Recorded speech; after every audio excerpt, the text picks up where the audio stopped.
Hey folks, today I want to talk about something that has crossed my social media feed kind of regularly over the last few weeks and months, and that is students wandering the halls. As schools have been returning to in-person instruction since the pandemic, we're seeing some behavioral issues because students have just been away. They are relearning some of the social skills that they had a break from, but also they're reintegrating into our policies and procedures. And so we're having to reteach some of that because it wasn't consistent because they were away. And I'm not 100% sure it's all on their behavior. Some of it also may be just that as we return, we're more aware of it. And that's not necessarily a bad thing. Mostly, however, I wanted to give some information about how I deal with it because I'm actually, for the most part, not having a problem with it.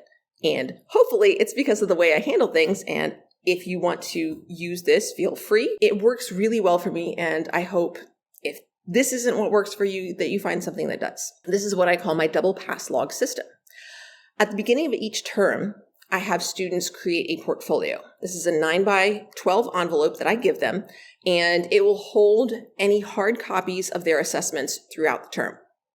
Most of what we do is on their school-issued Chromebook, but we may have projects or posters, things like that they do on paper that are assessments will go in there. I don't collect all of their work there, so like their little daily notes, any of that, they're responsible for that.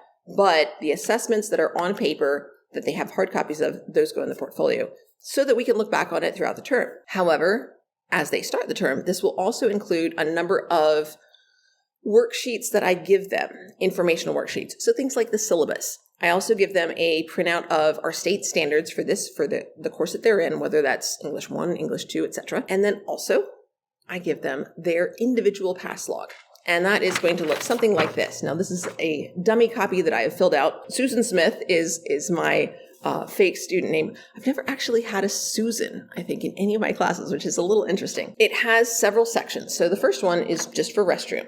And then down here, it is for anywhere else that they want to go. And I also have the late entry log down here. So I'll go over that in more detail, explaining the process. So the first thing is students ask me to leave the room. Now, if this is in the middle of instruction or right before we're going to transition to a different activity, I will often ask them, can you wait until I explain what we're doing next? And then you can go. And when you get back, you'll know what you're doing, or do you need to go right away? Because if they need to go, I don't want to stop them. And, that can be all kinds of issues. But I do have them ask and then fill out their individual pass log. So if they're going to the restroom, it already says that. They need to put their date, the date that they're asking, and then the time that they're leaving, and I will sign it after they give that to me. So they bring that to me, and then they are going to get the hall pass, which looks like this. We get one of these each year. Our media center specialist prints these out and laminates them. They're nice and sturdy. And so they also bring up their cell phone. And the way I phrase this is, okay, bring me your pass log and then exchange your phone for the pass. So they'll usually put it face down on my desk. I don't touch it. My desk is sort of removed from the student areas of the room. So even though it's not like locked up or anything, I can kind of keep an eye on things. Students don't mess with my stuff. I don't mess with their stuff. It's great. Turning their phone in when they are going to be leaving the room is a school expectation. So there are some potential issues with that. Obviously, when a student gives their phone to you, if something happens to it, there are some, possible problems with that. So you definitely want to be really careful with that. I've been very fortunate in that, I've not had another student come up and knock it off the desk. I've not knocked it off the desk either. I do try to be really careful. But just be aware of some potential issues and think carefully about what you do and make sure that it's consistent with what your school and system expects of you. Very important. Generally, my expectation is that one student will be out at a time. So again, if somebody else is already out using the pass and somebody else says, hey, can I go to the restroom? I'll say, okay, so-and-so's out. When they come back, you can take this, you can be the next person to go, unless it's an emergency. If it's an emergency and the pass is out, what I'll do is I'll take one of these slips of scrap paper that I keep up here. So this is, these are just printouts that I ended up not using. So the back of it is blank. This one was a seating chart. So, and then I just cut it in half and in half again. So it, makes this nice little piece of paper, and I can save on trees that way. They're also really useful for just any quick notes, but they make great hall passes. So what I'll do is I'll say, okay, if it's an emergency, that's fine. And then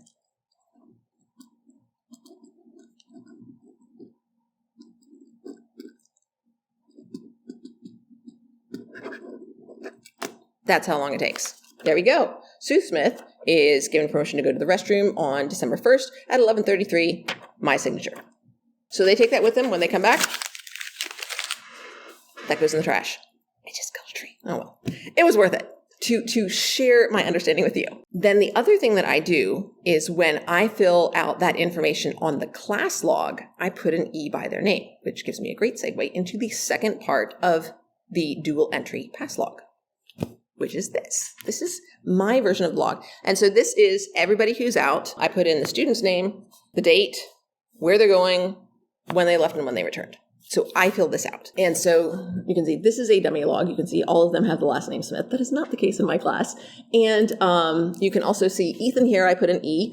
And that also shows that we had Cassidy, who went to the office at 9:17, but didn't get back until 9:33. And Ethan really had to use the restroom. He said it was an emergency. So even though the pass was not back at 9:25, I let him go and he came back at 9:29. So all of that I fill out. There is a fair amount of discussion among teachers about how much of this should be the teacher's responsibility, how much of this should be the student's responsibility. I know that a lot of teachers at my school have a log just like this that they have students fill out. And I prefer to have this be my responsibility because this is what administration will ask to see if there is some sort of problem, like if there's vandalism in the restroom or if, somebody smells that cigarette smoke, something like that, they will ask to see this. And I know that if I write this, I'll be able to read it. And, also I'm the one who's going to be held responsible for it. So I feel like I should be the one filling it out. The counterpoint to that is, of course, at the high school level, students are becoming adults and we want them to have a sense of agency and control over these sorts of decisions. We want to give them practice in doing that. But that's where it goes back to the student pass log, because that is then their responsibility. That's their part of it. So they do have control over that, but this document, I'm the one who's responsible for it. I should be the one who is filling it out. That's what I think. So when the student gets back, once again, they hand this in, they get their phone, and they get their log. I remind them to fill that out. That's my reminder to put the time in on the class log. So it helps me remember, it gives me a little reminder as well, and I log them in. So then these are essentially 4 passes that they can use throughout the term. But sometimes, things happen and you need to use the restroom more than that. When students are on their 4th sign out here, I remind them to take this home and get their caregiver to sign for it. So this is so that if they are out of the room a fair amount, if they're going to the restroom pretty regularly, I have a contact with, as it says here, an adult who is legally responsible for your well-being. And so this is part of my documentation. Do some of them forge that signature? Sure. But that's on them. My part is I am asking them to do this. That's it. That's all. Once they do that, then even though like this first one says, library, so if they're going somewhere else, but after they have their signature over here, and once I see it, I do initial it essentially, then they can use this for further restroom passes. And there are a bunch down here, as well as if they need to go to the library, to the nurse, to the office, anywhere else. That goes on here. So sometimes, however, they forget, and that's okay. I'll just go ahead when I sign them out here on the class log, instead of an E, they get an NS for, they have used up their base 4 passes and they haven't gotten that signature yet. And then I also mark it on here when they've left that they've gone without a signature. The second time that happens, I do make a note I make an effort to contact a caregiver and say, hey, what can you tell me about this? Because if they're just forgetful, that's fine, but I really want to understand, because sometimes it's the case that there's not good communication, that, I want to know what's going on. What is the reason for this? They're not prioritizing that. They're concerned that, their parent will get on their case for being out of the class all the time. They have a caregiver who works late hours. And those are things that it's helpful for me to know. It's not a gotcha. And I really want to emphasize that. And I'll talk about that more again towards the end of the video when I'm talking about some more of the issues that may come up. You may have also seen that there's another line down here. If they fill out this whole thing, now I ask them to get an administrator signature. This does a couple things. It's not a big deal. It's not, oh, they're out of class all the time. This lets the administrator know that I pay attention to what's going on in my class. This also gives the student an opportunity to get in touch with an administrator in a really low-key kind of way. Just say, hey, I just need to let you know this. Get your signature, that's it. That's all. It's not a big deal. I've rarely had, it does happen, but I've rarely had students have to fill that out. It happens rarely, but administrators are just like, okay, thank you so much for letting me know. And there's a little bit of tension from the student typically, or they may feel uncomfortable about it, but I want to give them a reason to talk to an administrator without any threat of punishment. And it's difficult for them because there is that tension of, I'm going to get in trouble. And I reassure them, you're not going to get in trouble. This is not what that's about. And so once they've been through it, it helps to reinforce that an administrator is there to make sure things go smoothly, to provide support, and yes, in some cases, many cases, unfortunately, to provide discipline and punishment. But it doesn't have to just be about discipline and punishment. So I like providing some just little, not a big thing, but little ways for students to be nudged to connect with administration. It's not about, building relationships or anything like that. It's just about, this is how we do things. And this is, you get signatures and you keep track of your paperwork and things like that. Those aren't super vital skills, but they're super helpful. And then down at the bottom here, we do have the late entry log. I'm thinking about changing the name of this because the key here is that they are coming into class after the bell, period. This is not tardy. If you look over here, you can see, do they have a pass or not? So if a student comes in after the bell because they were making up a test before school and it ran over the bell, then I want to know, I want to have documentation of that they're not going to get in trouble. Filling out paperwork is not the same as getting in trouble, and I really want to emphasize that. It's one of the reasons I do that this way. But I think that late has a negative connotation. So I'm thinking about changing that. I'm not sure late entry log sounds clear though. Log of when you came in after the bell. I'll have to think on that. Of course, there are challenges that do arise. One is when students are what I call being a frequent flyer. If I have a student who doesn't want to read or doesn't want to write, sometimes they always have to go to the bathroom at a certain point. They'll go right at the beginning of class when we're doing our grammar work, or they will leave right before a test. So I want to be aware of that.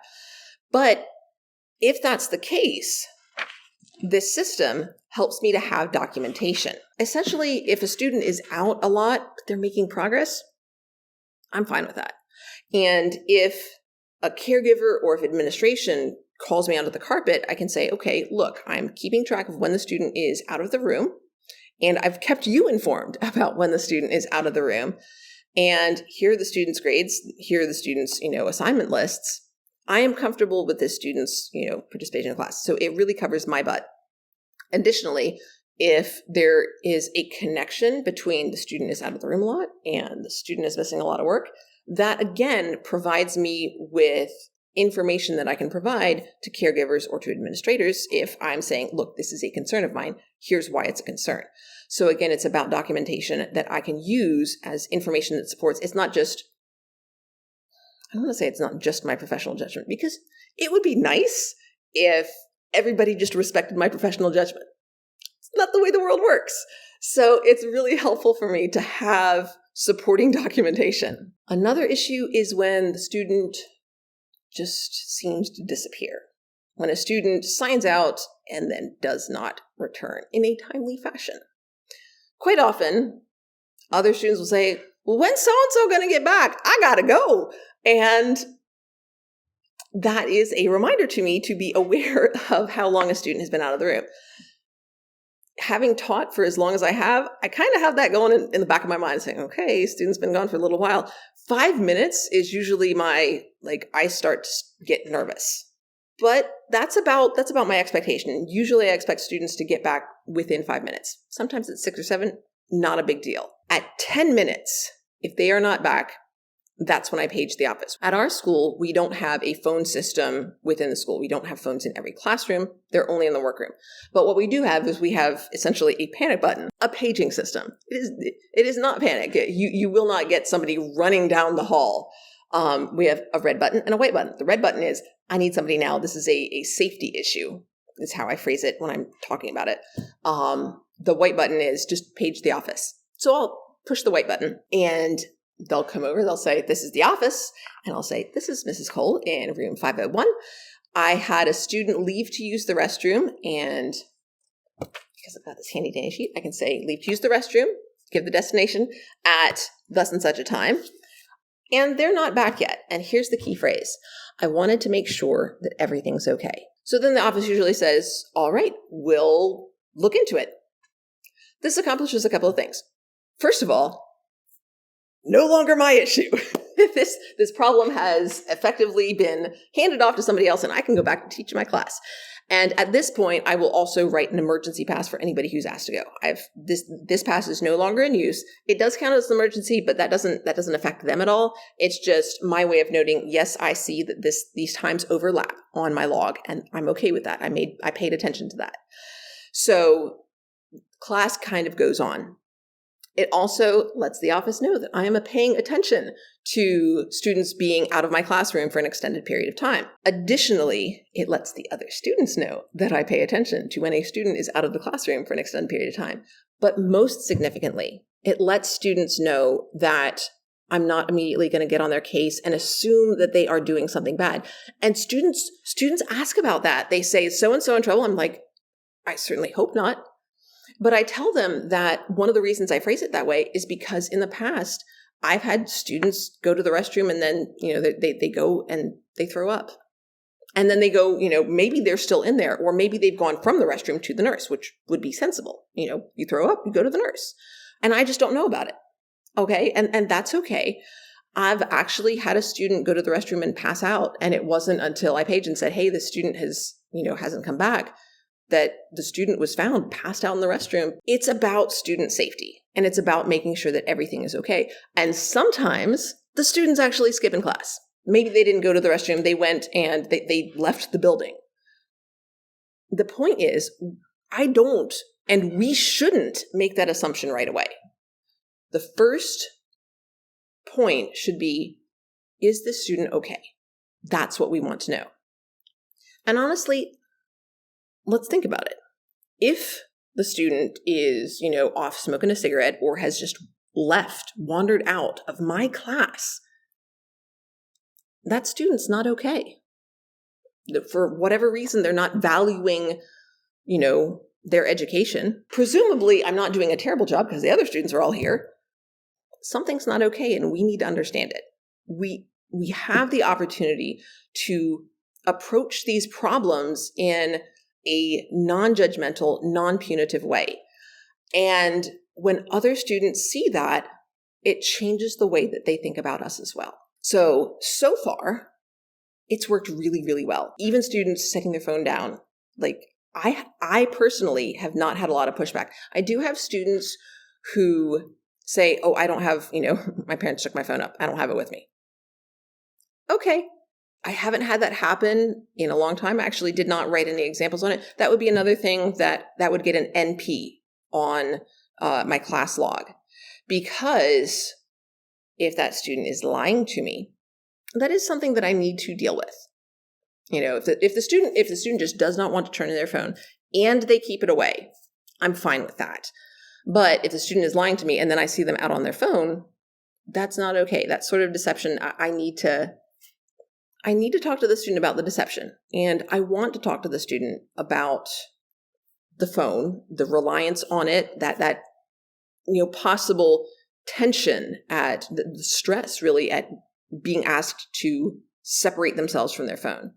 And also possibly the issue of they don't trust me with their phone. So Those are the sorts of things that I do need to address. If they're just willing to have it away and I don't even know about it, I'm willing to let that go. This is something that's worked really, really well for me. If you have something else that has worked really well for you, please leave me a comment. If you think this is a brilliant idea, leave me a comment. If you think that teenagers are on their phones way too much, blah, blah, blah, blah, leave me a comment. And whether you leave me a comment or not, I hope you have a fantastic rest of your day. Bye for now.